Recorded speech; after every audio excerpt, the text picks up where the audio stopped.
সমানুপাতির অঙ্ক দিচ্ছে কি বলছে না, তিনটি ক্রমিক সমানুপাতির সংখ্যার গুণফল 64 হলে মধ্য সমানুপাতিটি কত হবে? 4 হবে, 8 হবে, 6 হবে না 12 হবে? তো আমরা কি জানি না, এ, বি এবং সি এই তিনটি ক্রমিক সমানুপাতি হয়, তাহলে কি হয় না, মাদারটার স্কোয়ার বি স্কোয়ার সমান কি হবে, প্রথম আর শেষের গুণফলের সমান। তো বি স্কোয়ার সমান কি হয় না, এসি। এটা আমাদের জানা আছে।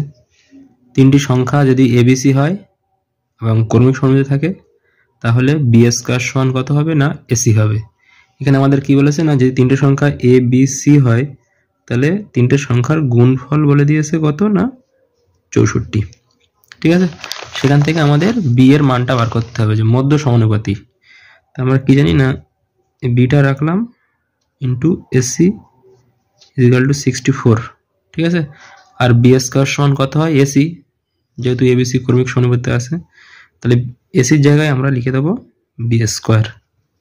ঠিক আছে, 64। তাহলে এটাকে আমরা লিখতে পারি বি কিউব, এটাকে লিখতে পারি 4 এর কিউব, মানে 64 হবে। তাহলে উভয় দিকে ঘনমূল করলে আমরা পেয়ে যাবো বি ইকুয়াল টু 4, অর্থাৎ মধ্য সমানুপাতিটি কত হয়ে যাবে না, আমাদের 4 হয়ে যাবে।